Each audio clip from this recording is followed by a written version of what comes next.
ನನ್ನ scanning report ಬಂತು. ನನ್ನ ಹಸ್ಬೆಂಡು ಮಗಳದ್ದು ಏನೋ ಜಗಳ ಆಗ್ತಿದೆ ಇಲ್ಲಿ ನೋಡಿ. ಇವ್ರು ಯಾರು ಗೊತ್ತಾ ನಿಮಗೆ?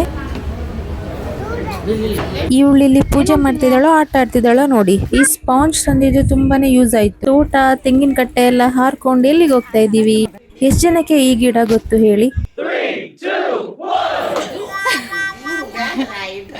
ಬೆಳಗ್ಗೆ ತಿಂಡಿ ಎಲ್ಲ ಮುಗಿಸ್ಕೊಂಡು ಈ ಬ್ಯೂಟಿಫುಲ್ ಆಗಿರೋ ನೇಚರ್ನ ಎಂಜಾಯ್ ಮಾಡ್ತಾ ಎಲ್ಲಿಗೆ ಹೊರಡ್ತಾ ಇದ್ದೀವಿ ಅಂತ ನೋಡಿ. ಇವತ್ತು ದಿನ ಬಂದು ಬುಧವಾರ, ಫೆಬ್ರವರಿ 18. ಹಾಯ್ ಎಲ್ರಿಗೂ, welcome back to my YouTube channel. ಹೇಗಿದ್ದೀರಾ ಎಲ್ರು? ನಾನಿವತ್ತು ಅಮ್ಮನ ಮನೆಯಲ್ಲಿ ವ್ಲಾಗ್ ಮಾಡ್ತಾ ಇದ್ದೀನಿ.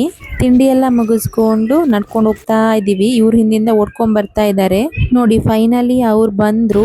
ಇವ್ರು ಬೇರೆ ಯಾರು ಅಲ್ಲ, ನಮ್ಮೂರಿನ ಮೀನಿನ ಸಾಹೇಬ್ರು. ನಮ್ ಕಡೆ ಇವ್ರೊಬ್ರೆ ಬರೋದು ನೋಡಿ. ಇಷ್ಟು ತಗೊಂಡ್ವಿ, ಇಲ್ಲಿ ಮರವಾಯಿ ತಗೊಂಡ್ವಿ, ಹಾಗೆ ಬಂಗಡ ಮೀನ್ ತಗೊಂಡ್ವಿ. ತುಂಬಾನೇ ಫ್ರೆಶ್ ಆಗಿತ್ತು ಮೀನು. ಮರವಾಯಿನೂ ಅಷ್ಟೇ ತುಂಬಾ ಟೇಸ್ಟಿ ಆಗಿತ್ತು. ಆದ್ರೆ ಇವರನ್ನ ಕಾಯ್ಕೊಂಡು ಕೂತ್ಕೊಳ್ಳೋದೇ ಒಂದು ದೊಡ್ಡ ಕೆಲಸ. ಇವ್ರು ಬಂದಿಲ್ಲ ಅಂತಂದ್ರೆ ಮತ್ತೆ ನಾವು ಪೇಟೆಗೆ ಹೋಗ್ಬೇಕು ಮೀನೆಲ್ಲ ಬೇಕಿದ್ರೆ. ಇವ್ರು ಬಂದ್ರೆ ತುಂಬಾ ಈಸಿ ಆಗುತ್ತೆ, ಇಲ್ಲೇ ತಗೋಬಹುದು. ಎಷ್ಟು ಜನಕ್ಕೆ ಈ ಗಿಡ ಗೊತ್ತು ಅಂತ ಹೇಳಿ? ಇದು ಬಿರಿಯಾನಿಗೆಲ್ಲ ಹಾಕ್ತಾರಲ್ವಾ ಎಲೆ, ಅದ್ರದ್ದು. ಇದ್ರ ಪರಿಮಳ ಅಂತೂ ತುಂಬಾನೇ ಚೆನ್ನಾಗಿರುತ್ತೆ. ನಾವೆಲ್ಲ ಅಂಗಡಿನಲ್ಲಿ ಒಣಗೋಗಿರೋ ಎಲೆ ಹಾಕ್ತಿವಲ್ವಾ, ಅದ್ರದ್ದು ಸ್ಮೆಲ್ ಚೆನ್ನಾಗಿರಲ್ಲ. ಇದು ತುಂಬಾ ಸ್ಮೆಲ್ ಚೆನ್ನಾಗಿದೆ ಇದ್ರದ್ದು. ನಾವಿವಾಗ ಮಾವನ್ ಮನೆಗೆ ಬಂದ್ವಿ. ಇಲ್ಲಿ ನೋಡಿ ಸಾಂಬಾರು ಮತ್ತೆ ಸಾರೆಲ್ಲ ಆಂಟಿ ಕೊಡ್ತಾ ಇದ್ದಾರೆ. ನನ್ನ ಮಾವನ ಹೆಂಡತಿ.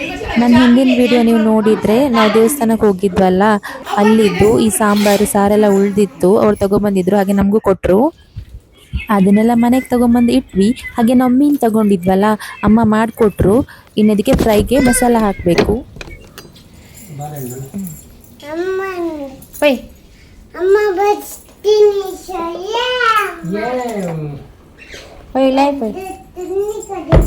ದೊಡ್ಡ ತುಣಿ ಕದಿಪೋಯಿ ದೊಡ್ಡ ತುಣಿ ಕದಿಪೋಯಿ ಉಂಟಾಡ್ತಾರೆ ಹೋಗಿ ಕನ್ಫ್ಯೂನ್ ಟನ್ ಇದಕ್ಕೆ ಮಸಾಲ ಹಾಕಿ ಫ್ರಿಜ್ಜಲ್ಲಿ ಇಟ್ಟಾಯ್ತು. ಇನ್ನು ಆಮೇಲೆ ಫ್ರೈ ಮಾಡೋದು. ಮಸಾಲ ಎಲ್ಲ ಹಾಕಿಟ್ಟೆ. ಇಲ್ಲಿ ಅಪ್ಪ ಅಮ್ಮಂದು ಪತ್ತೆನೇ ಇಲ್ಲ, ಎಲ್ಲಿ ಹೋಗಿದ್ದಾರೆ ಅಂತ ನೋಡಿದ್ರೆ ಇವರೆಲ್ಲಿ ಹೊರಗಡೆ ಏನೋ ಕೆಲಸ ಮಾಡ್ತಾ ಇದ್ದಾರೆ ನೋಡಿ. ಜಾಸ್ತಿ ಏನು ಕೊಳೆ ಆಗಿರಲಿಲ್ಲ, ಆದರೂ ಇವರು ಕ್ಲೀನ್ ಆಗಿರಬೇಕು ಅಂತ ವಾಶ್ ಮಾಡ್ತಾ ಇದ್ದಾರೆ. ಬೆಂಗಳೂರಲ್ಲಿ ಏನಾದರೂ ನಮ್ಮ ಕಾರ್ ನೋಡಿದ್ರೆ ಅದಂತೂ ಪಾಪ ಅಲ್ಲಿ ಧೂಳೆಲ್ಲ ಆಗಿರುತ್ತೆ. ಇಲ್ಲಿಷ್ಟು ಕ್ಲೀನ್ ಆಗಿದ್ರು ವಾಶ್ ಮಾಡ್ತಿದ್ದಾರೆ. ಅದಕ್ಕಂತಾನೆ ಹೋಗಿ ಸ್ಪಾಂಜ್ ತಗೊಂಡ್ಬಂದಿದ್ದಾರೆ. ಬಟ್ಟೆನಲ್ಲೆಲ್ಲ ವಾಶ್ ಮಾಡಿದ್ರೆ ಹಾಳಾಗುತ್ತೆ ಅಂತ. ಊರಿಗೆ ಬಂದರೆ ಇದೇ ಒಂದು ಖುಷಿ ಅಲ್ಲ. ನಮಗಿಲ್ಲಿ ಎಷ್ಟು ಬೇಕಷ್ಟು ನೀರಿದೆ. ಈ ಥರ ಪೈಪಿಂದನೇ ನೀರು ಬಿಟ್ಟು ಕಾರ್ ವಾಶ್ ಮಾಡ್ಬೋದು.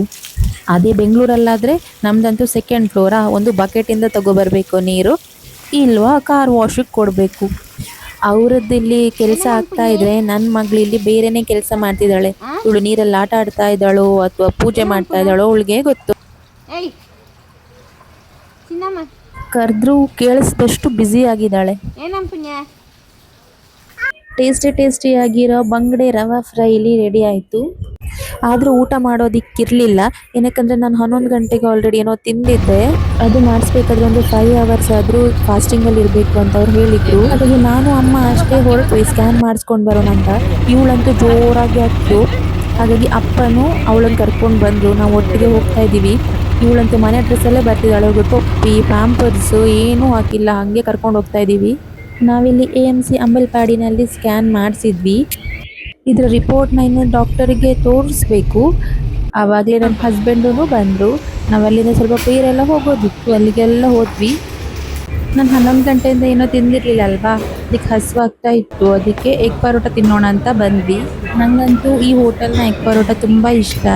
ಇವಳು ಮ್ಯಾಗಿ ಬೇಕು ಅಂತ ಅಂದ್ಲು. ಇಲ್ಲಿ ಮ್ಯಾಗಿಯಲ್ಲಿ ಸಿಗುತ್ತೆ, ಅದಕ್ಕೆ ಅವಳಿಗೆ ನೂಡಲ್ಸ್ ತಗೊಂಡ್ವಿ. ಅವಳೇ ನೂಡಲ್ಸ್ ತಿನ್ನಲ್ಲ, 1-2 ಸ್ಪೂನ್ ತಿಂತಾಳಷ್ಟೇ. ನೋಡಿ ಇದೇ ಎಗ್ ಪರೋಟ. ಅಲ್ಲಿಂದ ನಾವು ಡಾಕ್ಟರ್ ಹತ್ರ ಹೋಗಿ ರಿಪೋರ್ಟ್ ಎಲ್ಲ ತೋರಿಸಿದ್ವಿ. ಅವರು ಬ್ಲಡ್ ಟೆಸ್ಟ್ನ ಬರ್ಕೊಟ್ಟಿದ್ದಾರೆ. ಇದನ್ನು ನಾಳೆ ಮಾಡಿಸೋದಕ್ಕಾಗಲ್ಲ, ನಾಡಿದ್ದು ಮಾಡಿಸ್ಬೇಕು. ನಾವು ಹಾಸ್ಪಿಟಲಿಂದ ಮತ್ತೆ ಅಪ್ಪನ ಮನೆಗೆ ಡ್ರಾಪ್ ಮಾಡಿ ನಾವು ಮಂಗಳೂರಿಗೆ ಹೊರಟ್ವಿ.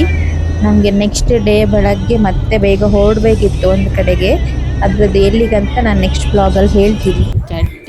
ನೋಡಿ ಇಲ್ಲಿ ಬಂದು ನನ್ನ ಹಸ್ಬೆಂಡ್ 2 ಜೋಕಾಲಿ ತಗೊಂಡ್ಬಂದಿದ್ರು. ಒಂದು ಆದ್ವಿಗೆ ಹಾಗೆ ಇನ್ನೊಂದು ಆರ್ವಿಗೆ.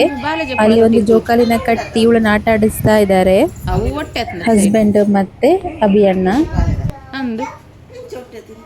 ಪರಿದ ಅಲ್ಲಿ ತಿರ್ತು ಬಿಡ್ತೀನಿ ಅದು ಆಯ್ತಾ ನೆಟ್ಟು ಪರಿದು ಇವಳು ಯಾವಾಗಲೂ ತೊಟ್ಟಿಲ್ ಬೇಕು ಅಂತ ಇದ್ಲು.